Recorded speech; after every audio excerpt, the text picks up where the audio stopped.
Muito frio por aí, gente? A gente vai aquecer o coração já já. Vamos dar início a mais um dia da nossa 8ª Semana Espírita, né? 8ª já, né?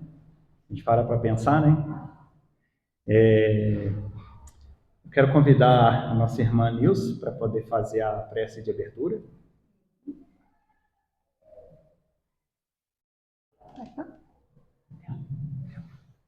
Oi, boa noite, meus irmãos. Um pouquinho. Tá bom, gente? Então vamos lá. Bom, gente, boa noite, tá? E como a Lívia vai falar sobre Marta e Maria, Marta gostava só de ficar arrumando casa. E a Maria dedicava as horas vagas a Jesus. Não é isso, Lívia? Você está dando spoiler. O que é spoiler? Está dando antes da história. Não, calma. Mas é isso que eu quero dizer. Que nós somos a Marta, quer dizer, nós já trabalhamos o dia todo. E agora nós vamos ser Maria. Vamos dedicar esse nosso tempo para Jesus, né? Para esse abençoado Pai, esse Pai misericordioso que nos ajuda tanto. E eu convido vocês, se vocês quiserem, fechar os olhos, né? E sentir a oração com fé, dentro do coração. Tá bom, gente? Vamos lá? Então vamos lá. Senhor Deus, Pai de infinita bondade e justiça, agradecemos profundamente pela oportunidade de estarmos reunidos em paz e em Teu nome. Concedei-nos, Senhor, a luz necessária para compreendermos os ensinamentos que aqui serão partilhados. Que possamos ser instrumentos do Teu amor, deixando nossas preocupações momentâneas do lado de fora, para que os nossos corações sejam receptivos ao aprendizado e ao auxílio ao próximo. Vamos rezar um Pai Nosso, gente? Pai nosso que estais no céu, santificado seja o vosso nome. Venha a nós o vosso reino, seja feita a vossa vontade, assim na terra como no céu. O pão nosso de cada dia nos dai hoje. Perdoai as nossas dívidas, assim como nós perdoamos aos nossos devedores, e não nos deixeis cair em tentação, que assim seja. Ilumina os nossos mentores e a todos nós, fortalecendo a nossa fé e a nossa vontade de acertar. Que assim seja. Bom, pessoal, e agora a gente vai ter a palestra com a nossa irmã Lívia Lima, lá de Campo Belo, né, com o tema Marta e Maria. Eu faço o convite.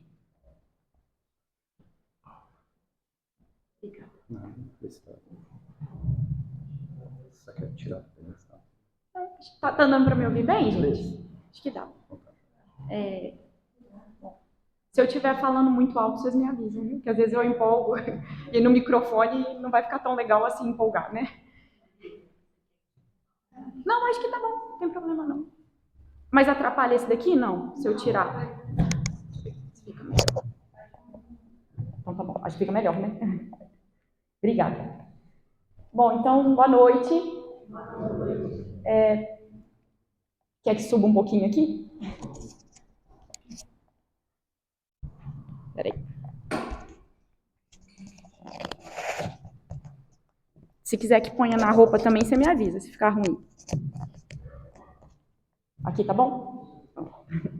Bom, primeiramente eu queria agradecer de todo o coração o convite, a possibilidade de estar nessa noite fria, aquecendo o coração em grupo, com todos aqui.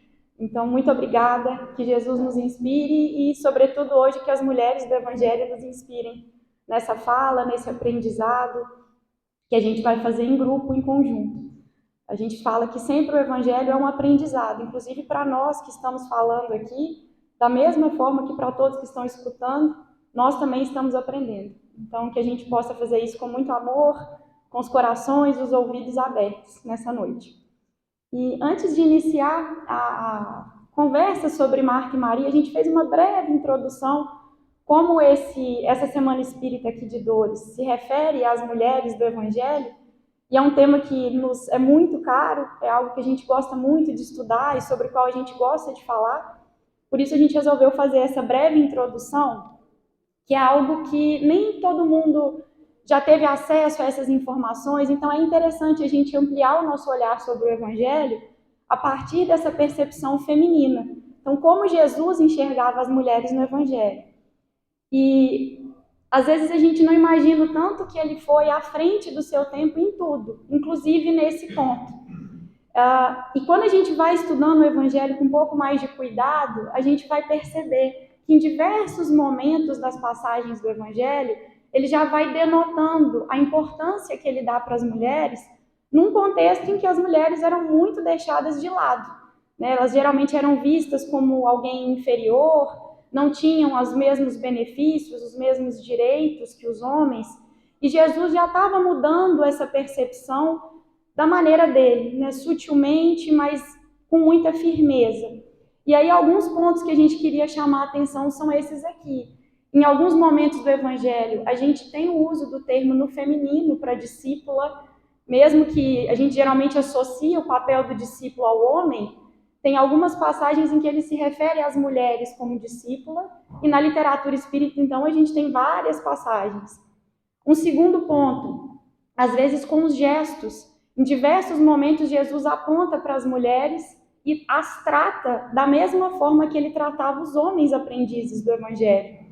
Em outras passagens ainda, ele vai registrar as viagens em que ele fazia. Eu imagino que nas palestras que vocês tiveram essa semana, sobretudo com Maria Madalena e Joana de Cusa, deve ter sido comentado que elas viajavam com Jesus, elas viajavam com Cristo. Isso era muito incomum, uma mulher viajar com um mestre, um professor, mas com Jesus isso acontecia e os estudos eram feitos com ele. Então isso é muito bonito, se a gente for parar para pensar. É muito revolucionário da parte dele já acolher essas mulheres enquanto aprendizes. E um outro elemento que às vezes passa batido por nós, o financiamento do cristianismo primitivo, desse início do cristianismo, ele era todo feito pelas mulheres. As principais financiadoras das viagens de Jesus, das viagens apostólicas, eram as mulheres. E aí Madalena auxiliou nesse financiamento, Joana de Cusa auxiliou, o que é absolutamente fora do padrão. Você imaginar uma mulher bancando a viagem de um professor com seus apóstolos. Então, assim, era algo muito atípico e muito bonito, se a gente for parar para pensar, muito tocante, em última instância, né? E aí, uma coisa interessante para que, quando vocês forem ler o Evangelho, pensem por esse lado a partir de agora. O público, ele molda a forma como a gente constrói a nossa fala. Eu estou falando com vocês aqui hoje, eu estou moldando a minha fala para esse público, é um público espírita, de uma semana espírita, ou se não for espírita, pelo menos simpatizante, e a gente vai moldando. Se eu estivesse falando numa evangelização infantil, seguramente eu não estaria desse jeito. A mensagem estaria sendo passada de outra forma. Se eu, que sou eu, faço isso, que dirá Jesus? Ele vai fazer isso muito melhor do que nós.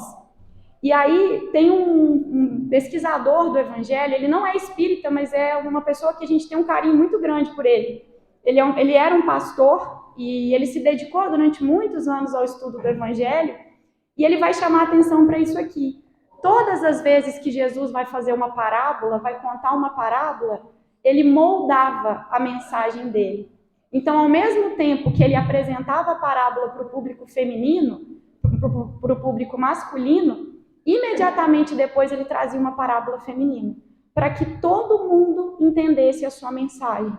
Porque é muito mais fácil quando a gente traz a mensagem para o seu público. E aí, trouxe só uns exemplos aqui para a gente entrar em Marta e Maria, de fato. Quando a gente vai falar, a gente encontra em Jesus a fabricação do vinho, né, aquela passagem em que ele vai falar da fabricação do vinho, imediatamente depois ele vai trazer a questão do remendo da roupa. Quem fazia o vinho? Os homens. Quem remendava a roupa? As mulheres. A mensagem por trás dessas falas é a mesma, o ensinamento é o mesmo, mas ele adequa a fala ao mundo de cada grupo. Então fica muito mais fácil para as mulheres entenderem, por exemplo, quando ele vai falar que o fermento leveda a massa inteira, porque elas faziam o pão. E paralelamente ele vai dizer que um grão de mostarda a fé do grão de mostarda. Quer dizer, quem plantava com os grãos de mostarda? Os homens. E o tempo inteiro no Evangelho, no Evangelho de Lucas, a gente tem 27 paralelismos desse jeito, em que ele fala aos homens e imediatamente depois ele fala às mulheres. Por que eu quis começar com esse comentário mais genérico? Para a gente ver a importância que ele dava, para que elas também compreendessem e elas também se fizessem aprendizes e discípulas da sua palavra. Não foi à toa. Então, se naquela época ele já pensava nisso, que bom que hoje a gente continua tentando refletir e se aprofundar cada vez mais, para que todos nós possamos ter acesso a essa mensagem que é tão importante para o nosso crescimento, para o nosso desenvolvimento pessoal. Então, só para introduzir, e agora sim, a gente entra no tema oficial da noite, que são essas lindas irmãs, Marta e Maria, e a trajetória delas hoje vai guiar a nossa fala, não simplesmente como uma contação de histórias, mas para a gente tentar compreender de que maneira essa vivência das duas pode nos ensinar sobre as nossas vivências. Como é que a gente pode modificar as nossas ações a partir da ação das duas. E para iniciar, só para a gente localizar, né, Marta e Maria moravam em Betânia, né, numa cidadezinha bem pertinho de Jerusalém. Vocês estão vendo aqui no mapa, dá para ver aqui, ó, bem pertinho, né, coladinho em Jerusalém ali. E dizem, pelos relatos bíblicos, eles calculam que ficava mais ou menos 2 quilômetros. Então era bem pertinho mesmo. Por isso que em várias passagens Jesus dorme lá e vai para Jerusalém no dia seguinte. Porque 2 quilômetros dá para fazer a pé, dizem que pelos relatos a estrada era boa. Então era um lugar de pouso para ele. E, sobretudo, pouso dentro da casa de uma família que, de acordo com o Evangelho, era muito cara ao coração de Jesus. Jesus tinha um carinho muito grande por essa família de Marta e Maria. E aí a gente iniciou, nós vamos usar bastante ilustrações só para facilitar, né, que a gente consiga criar essa imagem na nossa mente de como é que eram essas regiões e como é que eram as casas nesse período. Essa ilustração foi feita com base num livro do Divaldo Franco. Ele tem um livro, psicografia dele, o livro é da Amália Rodrigues, e ela vai descrever como é que era a casa de Marta e Maria nesse livro. Então, Primícias do Reino se chama esse livro. E aí ela vai dizer, primeiro ela descreve a região de Betânia, então ela vai falar que era uma região próxima a Jerusalém, mas muito diferente de Jerusalém. Enquanto Jerusalém era uma cidade toda murada, que não abria muito o coração para quem chegava, né? Pelo contrário, era difícil entrar, você tinha que passar pela guarda, seca, muito rígida, com poucas árvores. Betânia era o contrário. Então ela vai dizer, era como se fosse uma zona mais rural. Então você tem árvores, tinham muitas oliveiras. E a casa de Marta e Maria, a descrição que ela faz é exatamente essa. Ela vai dizer, era uma casa branca, né, com tipo cal, assim, com as paredes branquinhas, coberta de era, os muros eram todos cobertos de era. Então ela diz que só de olhar para a casa já trazia uma paz muito grande para o coração. E no jardim, disse que o jardim era todo florido. Então você tinha pessegueiros, tinha roseiras, tinham várias plantas que davam florzinhas. Então ela, pela descrição que ela dá, parece um lugar meio divino, assim, bem maravilhoso mesmo. E aí a gente pediu para a inteligência artificial fazer a ilustração com base na descrição. Saiu esse bonito lugar ali, dá vontade de visitar, né? Quando a gente olha assim, só de olhar já traz uma paz para o nosso coração. E entendendo um pouco quem eram essas duas. E aí a gente já começa com um comentário interessante de se pensar. Marta e Maria só aparecem como irmãs de Lázaro no Evangelho de João. É o único evangelista que vai falar sobre as duas como irmãs de Lázaro. Tem uma pequena passagem sobre elas no Evangelho de Lucas, mas Lucas não fala sobre Lázaro nessa passagem, é só João que fala. Mas a gente tem essa informação lá. Lázaro, acho que todo mundo conhece, aquela passagem clássica da ressurreição, né, que ele traz Lázaro de volta à vida, e elas eram irmãs desse senhor chamado Lázaro. Então, os três moravam numa casa, e pela forma como é trazido isso no Evangelho, a responsável pela casa era Marta. E é interessante, quando a gente vai nos nomes dos personagens, Marta, no grego, significa senhora, senhora da casa. E, de fato, aqui, pelo relato, ela era senhora. E aí tem alguns estudiosos que vão questionar se ela era viúva ou se ela era solteira e por isso ela ficou responsável pelos irmãos mais novos. Não se sabe ao certo, mas sempre que Jesus vai à casa delas, o relato é: Marta abriu a casa de Marta, quer dizer, ela era responsável por aquela região, né, por aquela residência. E aí a gente trouxe só uns trechinhos, não vou ficar lendo, porque senão vai ficar muito chato, mas só para a gente localizar. A primeira passagem em termos cronológicos que a gente tem é essa de Lucas, que todo mundo já ouviu falar, acho que é a mais famosa de Marta e Maria, pelo menos é uma passagem que a mim me toca muito, que é aquela clássica. Jesus vai visitá-los, e aí quando ele chega, Marta estava distraída com muitos afazeres. Então Marta estava alucinada, louca, querendo fazer pão, querendo atender todo mundo, e ocupada, enquanto Maria se senta aos pés de Jesus para ouvir os seus ensinamentos. E aí Marta vira e fala: pô, Jesus, nas palavras de hoje, gente, ela não falou desse jeito, mas, pô, Jesus, dá um xingo na minha irmã, né? Eu aqui fazendo tudo sozinha, não tá certo, senão ela aí sentada no seu pé te ouvindo e eu aqui com o trabalho todo para mim. E aí, assim, atire a primeira pedra quem nunca pensou isso quando recebeu alguém em casa, né?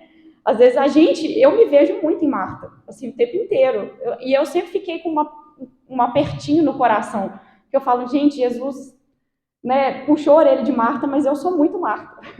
Eu estou o tempo inteiro distraída com alguma coisa, ocupada com os afazeres. Então, sempre foi uma passagem que me tocou profundamente. Porque aí Jesus responde, né, voltar ali, ele responde para ela: Marta, Marta, inquieta-te e te agitas a respeito de muitas coisas. Maria escolheu a boa parte, que não lhe será tirada. Então, você está aí ocupada com muita coisa que não é o importante. O importante é o que Maria está fazendo. Nesse momento, para tudo e vem me ouvir. Depois você vai fazer a janta, depois você vai cuidar da louça, depois você vai varrer. Agora não. Eu estou aqui, então me escute, me dê atenção. E é uma passagem que eu acho que ressoa em muitos corações, imagino. E aí, sobre ela, como é que a gente consegue refletir sobre ela do ponto de vista do Evangelho?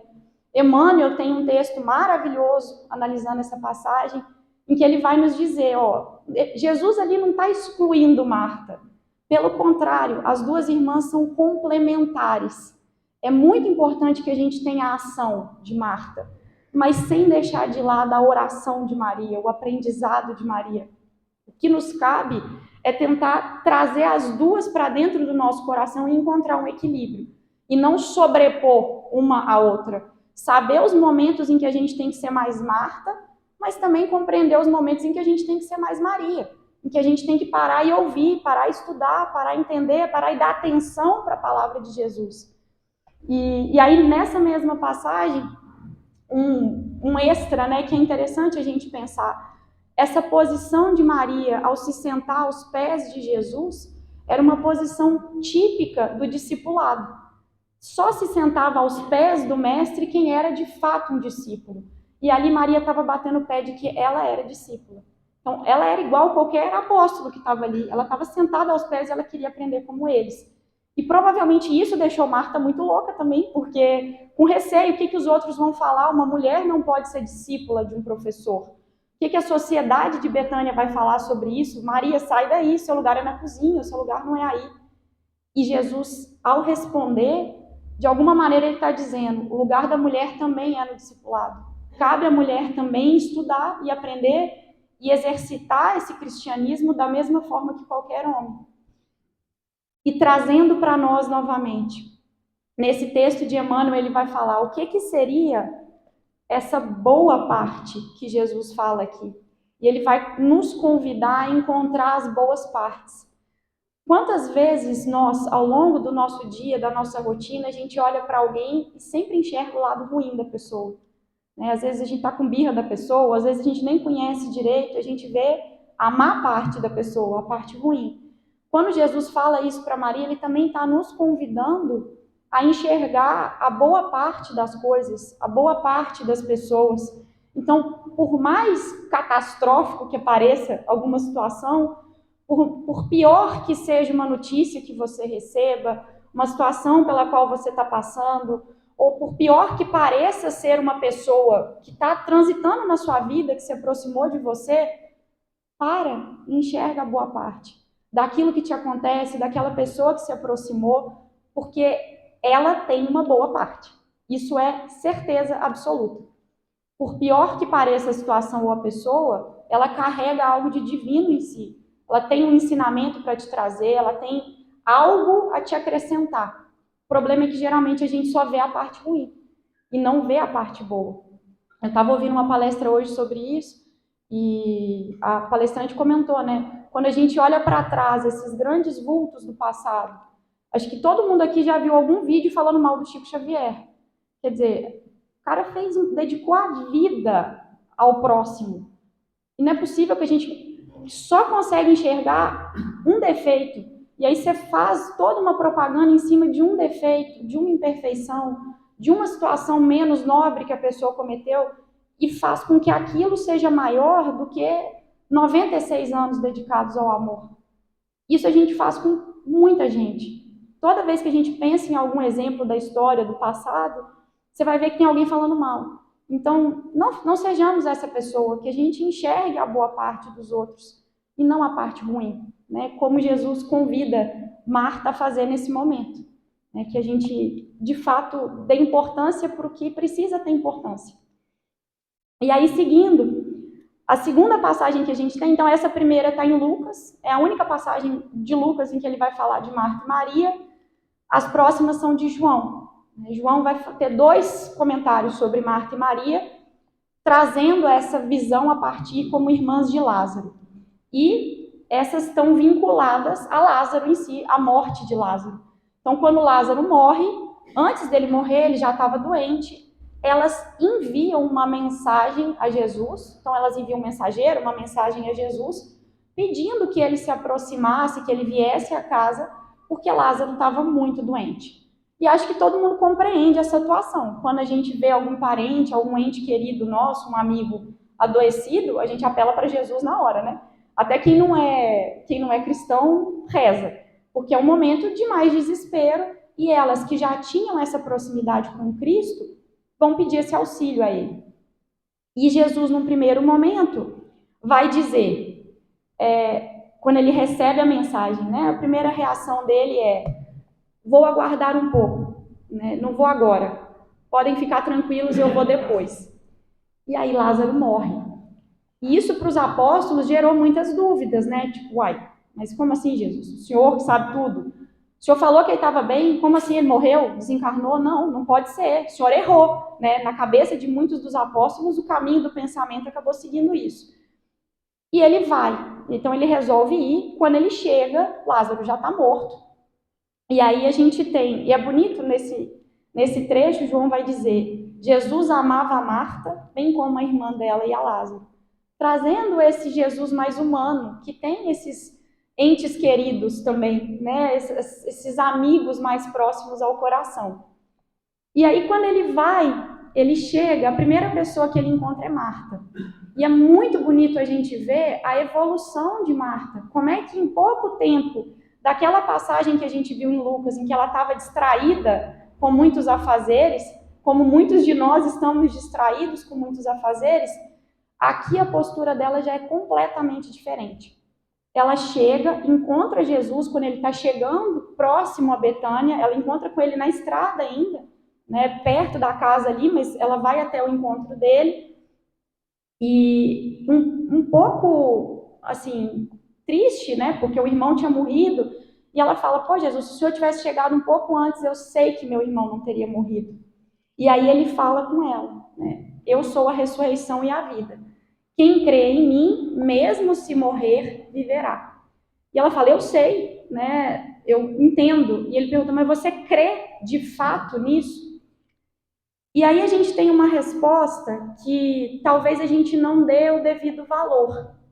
Eu vou colocar a resposta e vamos ver se alguém se lembra de alguma outra passagem do Evangelho que é muito parecida, que eu tenho certeza que todo mundo já ouviu palestra sobre essa passagem na casa espírita, mas que a gente não associa essa fala de Marta. Marta responde para Jesus, sim, Senhor, eu creio que tu és o Cristo, o Filho de Deus que vem ao mundo. tem uma passagem de um apóstolo que vai falar algo muito parecido, Simão Pedro. Né? A fala de Simão Pedro, tu és o Cristo, o Filho do Deus vivo. Todo mundo estuda essa fala. Todo mundo fala, ali Simão virou Pedro. Imediatamente depois que Simão fala isso, Jesus fala, tu és Pedro, a pedra sobre a qual erigerei o meu reino. Então a gente se debruça muito sobre Pedro, mas o que Marta falou aqui é igual ao que Pedro falou. Então ali ela está dando um testemunho de que ela acreditava de fato que ele era um enviado a nos ensinar o caminho do amor. Ele era quem ia transformar todo o pensamento da humanidade para que a gente desse o passo no rumo do mundo de regeneração.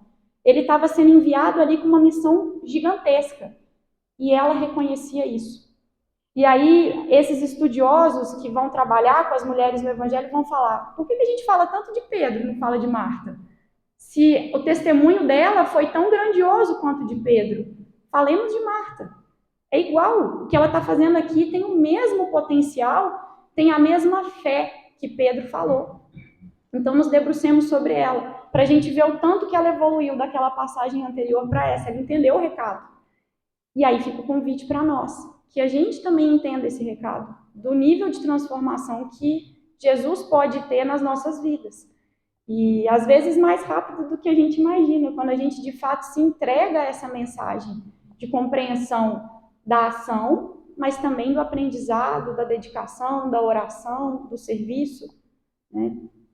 E é interessante que em João, ele traz esse relato de Marta, e ele é o único evangelista que não traz a passagem de Pedro. Então, a passagem de Pedro está nos outros 3. Está em Marcos, está em Mateus e está em Lucas. João não tem a passagem de Pedro, mas tem a passagem de Marta.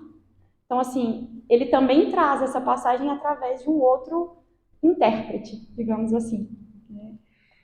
E se Marta faz toda essa entrega do ponto de vista da compreensão, então, da teologia, né, de compreender a grandiosidade de Jesus, Maria vai seguir um caminho diferente. Quando Jesus chega, Maria está dentro de casa, eles vão chamá-la, e ela sai, e ela chega próxima ao Cristo, tá aqui, e ela chega próxima ao Cristo e se joga aos pés dele, segundo o relato do Evangelho, em prantos, desesperada. Então, assim, com o coração completamente partido, porque ela tinha perdido, entre aspas, que a gente sabe que a gente não perde ninguém nessa vida, mas ela tinha perdido um irmão muito amado, muito querido. E ela estava destroçada emocionalmente. E olha como Jesus, em tudo, ele nos ensina. Se com Marta, ele percebe a maneira como Marta está, e o que ele pode extrair de melhor dela ali, a boa parte que ele pode tirar de Marta, era essa compreensão de quem ele era e da transformação que ela poderia obter através dele. O que ele faz com Maria, que está emocionalmente completamente abalada? Ele simplesmente a abraça. E isso talvez seja um ensinamento maior para a gente dessas passagens todas. Porque quantas vezes nós espíritas nos deparamos com alguém na casa espírita que chega desesperado e a gente quer ensinar o evangelho inteiro para a pessoa. A gente senta a pessoa na cadeira e quer dar lição de moral com o livro dos espíritos. E às vezes o que a pessoa precisa? De um abraço. A pessoa só precisa que você deixe que ela chore. A pessoa precisa chorar. Né? Tem uma passagem do Chico que é muito bonita, que uma das mães que tinha perdido seu filho, o filho tinha desencarnado, e ela vai procurá-lo numa das reuniões, o Chico já estava tarde da noite, e ela chega em prantos. Todo mundo espera que o Chico vá psicografar uma carta do filho e dar notícias do filho, e o Chico não faz nada disso. O Chico se levanta da cadeira da psicografia, dá um abraço nessa mãe. Um abraço demorado, não é um abraço de 10 segundos. Ele fica nesse abraço e ele deixa que essa mãe chore no ombro dele. Essa mãe sai e vai embora. Quer dizer, ela não queria carta, ela não queria notícia, ela queria ser acolhida. Então, que nós saibamos ser Jesus. Quando for a hora de falar do livro dos Espíritos, de falar do Evangelho, que a gente fale, porque tem muita gente que está precisando. Mas tem hora que a gente só precisa ouvir, deixar a pessoa chorar. Porque o mundo de hoje está tão apressado, está tão sem tempo para tudo, que muitas vezes a gente não dá o devido valor a esse tempo do choro, a esse tempo do luto, do parar, do respirar. Então, que a gente respeite esse tempo nos outros, aceite e esteja ali, pronto a acolher, né? Jesus soube acolher Maria quando ela precisou desse acolhimento. E, olha, eu acho essa passagem maravilhosa. Esse finalzinho aqui, né? Jesus chorou. Então, às vezes, a gente coloca Jesus lá longe, né? Tipo, muito inalcançável, inatingível. E ele está longe mesmo. Mas ele se fez humano de todas as maneiras. Então, ele chorou junto com ela. Quer dizer que é uma forma de empatia maior do que você sentir as dores com o seu irmão. E foi isso que ele fez naquele momento. Ele simplesmente a abraçou e chorou junto com ela. Então, que essa possa ser uma lição para nós também, né? Para quando for possível e necessário, que a gente também se coloque como Jesus se colocou ali com Maria. E seguindo, né? Numa última passagem que está também em João, em que logo depois dessa, né? Alguns capítulos para frente, um capítulo para frente, a gente tem uma outra passagem com relação às duas que é muito bonita e muito profunda. Lázaro já tinha sido ressuscitado, né? A gente sabe dentro da doutrina espírita que provavelmente ele sofria de uma doença que ele estava adormecido ali, parecendo estar morto, teria voltado. Mas logo depois Jesus vai visitar Marta e Maria e Lázaro novamente. E nesse momento eles estão no jantar e olha que lindo. A passagem que vai dizer, lembra lá da primeira passagem que a gente comentou, Marta estava distraída com muitas coisas.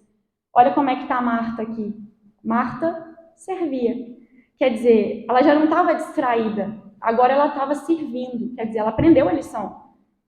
Ela continuava trabalhando, porque nesse momento ela tinha que trabalhar, tinha um monte de gente na casa dela, mas ela não estava mais distraída. Agora ela estava servindo de fato. E nesse momento entra Maria. E Maria entra trazendo um unguento, que é tipo um perfume, né? um vaso com perfume. Era muito comum nesse cenário da Palestina, onde Jesus vivia. As pessoas andavam muito de sandálias, então os pés costumavam ficar sujos de poeira. Então era muito comum que quando você chegasse numa casa, era uma regra de hospitalidade que se limpassem os pés das pessoas, dos visitantes, para que a pessoa ficasse com os pés limpos e lavasse as mãos, né, para poder comer e estar dentro de casa, e não trazer a poeira para dentro de casa. E às vezes era colocado algum perfume, algum unguento para lavar os pés. E nesse momento Maria entra com um vaso de um unguento, pelo relato do Evangelho, caríssimo.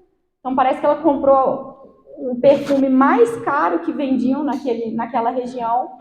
E ela se lança aos pés de Jesus, unge os pés de Jesus e enxuga com seus próprios cabelos. E aqui a gente tem vários simbolismos. Uma mulher não podia mostrar os cabelos completamente.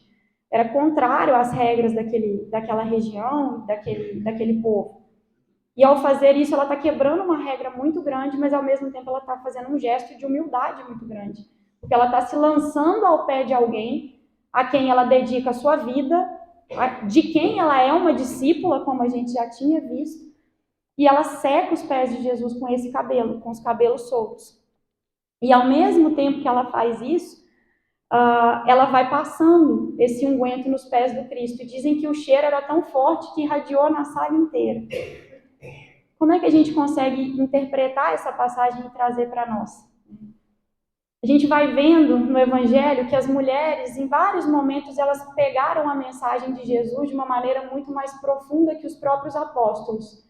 Madalena foi uma delas. Em diversos momentos, Jesus dá a entender que Madalena estava entendendo o recado, inclusive sobre o processo de crucificação de Jesus, de uma maneira muito mais clara do que os apóstolos.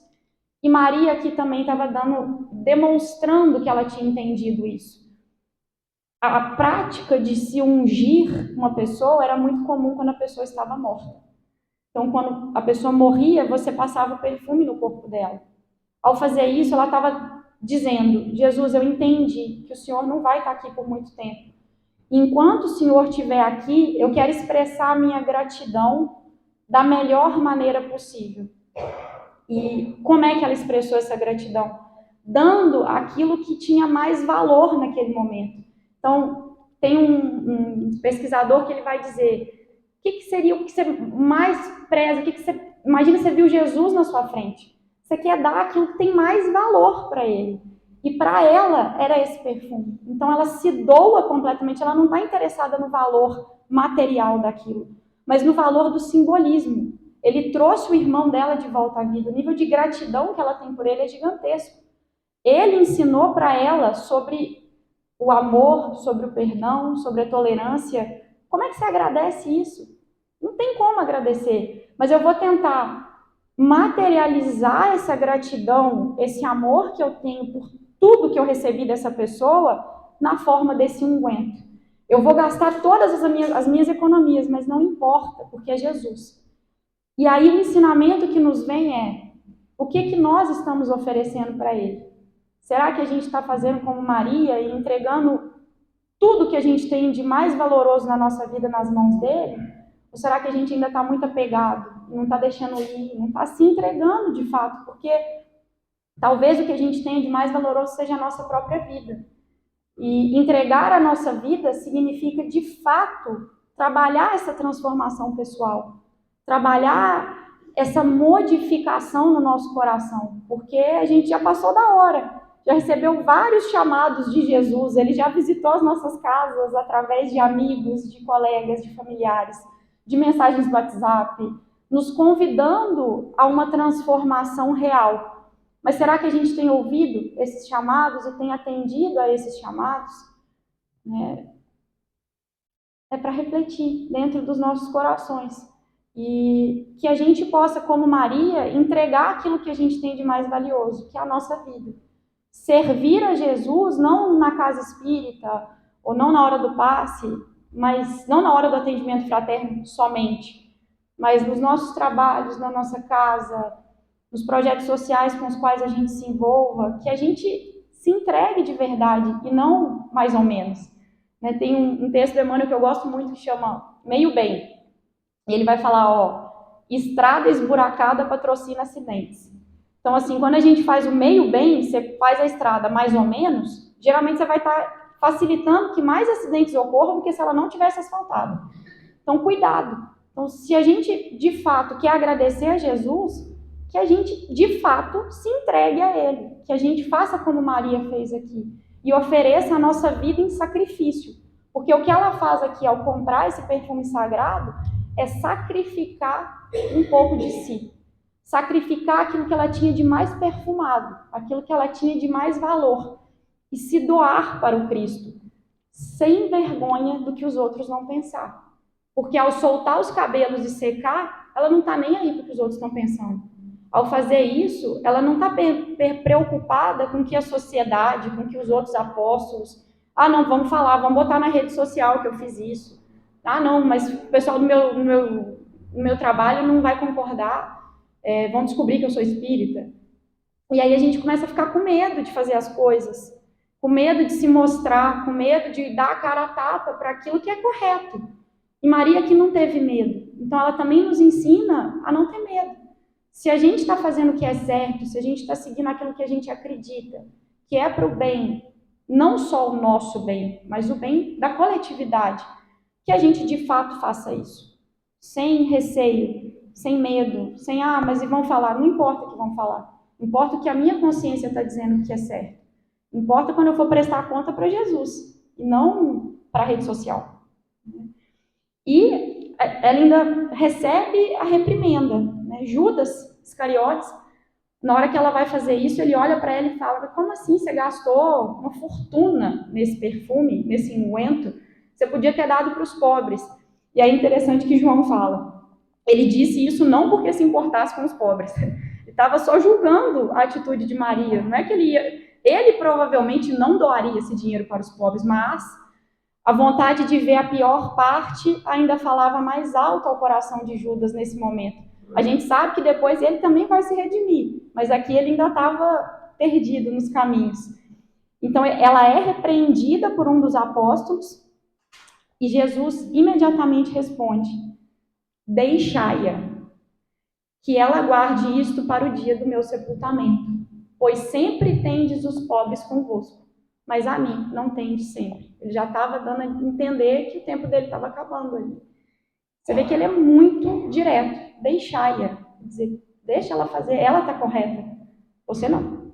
Então, ainda ficou um alerta no ar para ele. E ele defende Maria de uma maneira muito explícita. Então, esse é o convite que ela nos faz aqui nesse momento, que a gente possa refletir sobre como a gente tem lidado com tudo que a gente recebeu, se a gente não está tendo vergonha. Lembrando da passagem de Kardec, né? O bem ainda é tímido, por isso que o mal aparece mais. Muito comum na casa espírita a gente ouvir esses comentários: ah, não, mas o mal está ganhando, né? Ó, quanta coisa ruim tem no mundo. Aparece mais o mal, porque o bem ainda não dá a cara a tapa. O bem ainda faz as coisas muito escondidinho, fica com medo, fica com vergonha, fica com receio. O dia que a gente não tiver mais receio de fazer o bem, a gente vai ver que o bem é muito maior, gigantescamente maior. Cabe a nós escolher essa boa parte dentro de nós também. E só para resumir essa trajetória, a gente vê como é que Marta começa com aquele serviço fragmentado, né, ansioso, querendo resolver tudo, a pressão social, nossa, mas o que vão falar da minha irmã? E como é que ela vai caminhando e crescendo no Evangelho. Né? De repente ela já está uma teóloga compreendendo quem era Jesus da mesma forma que Pedro compreendia, e no final ela está no serviço redimido. Ela entende que ela tem que servir até para organizar o momento para que Maria tenha aquela ação de ungir os pés do Cristo. E Marta não quer aparecer, isso também é muito bonito nela. Ela sai de cena, organiza a cena para que Maria apareça. Não a repreende, não chama mais atenção, para a gente ver como é que ela se transformou. E Maria, que já inicia ali o processo, rompendo uma barreira social e se apresentando como uma discípula, como é que ela deixa essa emoção extravasar, essa tristeza extravasar, e é consolada pelo Cristo, e ao final ela faz uma adoração quase profética, já compreendendo que Jesus não estaria ali por muito tempo. Muito bonita essa trajetória dessas duas irmãs, e muito didática para as nossas vidas. E já encaminhando para uma conclusão, tem um texto do Emmanuel no livro Deus Conosco, em que ele vai falar que Marta e Maria são dois apelos evangélicos palpitantes. É bonito essa forma como ele coloca as duas, né? Então ele vai falar que uma é a ação e a outra é a oração. E as duas devem habitar os nossos corações. A gente tem que aprender a trazer as ações e as orações de maneira equilibrada. E talvez até de maneira conjunta. Porque quando a gente age sacralizando a nossa ação, a gente está orando, a gente também está aprendendo. Né? Dizem que o sagrado é a possibilidade que a gente tem de dar sentido para o que a gente faz. Quantas vezes no nosso dia a gente realmente dá sentido para as coisas que a gente faz? Ou a gente não faz tudo no automático? Tenho refletido muito sobre isso, porque muitas vezes a gente automatiza a nossa vida. Então a gente levanta, faz o café, põe a mesa, vai dar comida para o cachorro, volta, anda, vai, volta, trabalha, volta, faz o almoço, volta. E a gente não reflete sobre o que a gente está fazendo. E ao não refletir sobre o que a gente está fazendo, a gente está deixando de sacralizar aquilo. E sacralizar, orar através da ação, é refletir sobre aquilo que a gente está fazendo para que a gente faça melhor. E não importa o tipo de serviço. Às vezes você vai estar orando, lavando a louça, lavando o banheiro. Talvez seja a melhor oração que você vai fazer naquele dia. Porque você vai estar colocando o seu amor naquilo que você está fazendo. E é isso que as duas estão nos ensinando. Você vai fazer algo, Marta servia. Quer dizer, Marta estava totalmente entregue ao cortar um pão. Mas ela fazia isso com tanto amor que ela aprendeu que ali ela podia estar orando também. E é isso que Jesus nos convida a fazer. Que cada pequena ação que a gente tenha, a gente ore. A gente faça pensando, não, eu vou cortar esse pão porque meu marido vai comer esse pão. E eu quero que ele receba todo o meu amor no pão que eu acabei de cortar. Parece bobo, mas não é. Isso é o Cristo. O Cristo não fazia nada sem colocar amor. Quantas coisas a gente tem feito sem colocar amor? Talvez muitas, né? Então, que a gente coloque amor no que a gente está fazendo. E aí ele segue. No esforço prático e no trabalho espiritual, colabore na renovação do homem moderno. E aí é lindo, porque ele vai falar, Lázaro só foi ressuscitado por causa das duas. Porque as duas pediram socorro para Jesus. Se não fosse Marta e Maria, Lázaro teria sido enterrado, provavelmente. Como ele foi, teria ficado enterrado, né? Não teria saído dali. Então, ele compara Lázaro a nós. Ele vai falar, quem somos os Lázaros de hoje? Né? Emmanuel sempre nos convida a esse tipo de reflexão. E ele vai dizer, nós somos esses Lázaros da inteligência, sepultados no abismo da impiedade e da ignorância, da ruína e da morte. Quantos de nós não estamos mortos em vida, sem dar sentido para as nossas ações, ou só pensando do lado da inteligência, mas sem pensar do lado do amor? Isso também é estar morto. A gente acha que morrer é só desencarnar, mas muitas vezes a gente passa encarnações inteiras mortos, porque a gente não conseguiu olhar para a dor de quem está do meu lado. Eu moro com a pessoa e não consegui enxergar a dor que ela está sentindo. Trabalho com ela todos os dias e não vi que ela estava em sofrimento profundo. Estou morta em vida. Né? Não estou olhando para as minhas próprias dores muitas vezes, estou ignorando as minhas dores. Isso também é estar morto. Então ele fala, Marta e Maria têm que nascer em nós para nos ressuscitar, porque elas vão nos convidar a essa ressuscitação. E isso é muito bonito, isso é muito potente. Né? E aí a gente encerra com essa frase do Dom Helder Câmara. A gente transitou em várias religiões aqui hoje, né? Pediu ajuda de vários. Mas é uma frase muito bonita que eu acho que resume essas duas irmãs e o que elas têm a nos ensinar. Então, o ideal é ter ao mesmo tempo as mãos de Marta e o coração de Maria. Que a gente possa unir essas duas irmãs dentro de nós como estímulos a uma modificação das nossas atitudes, dos nossos pensamentos e dos nossos sentimentos. E é isso, gente. Acho que a meta de hoje era compartilhar um pouquinho dessas duas vidas para que a gente possa transformar as nossas vidas. Muito obrigada. Obrigada.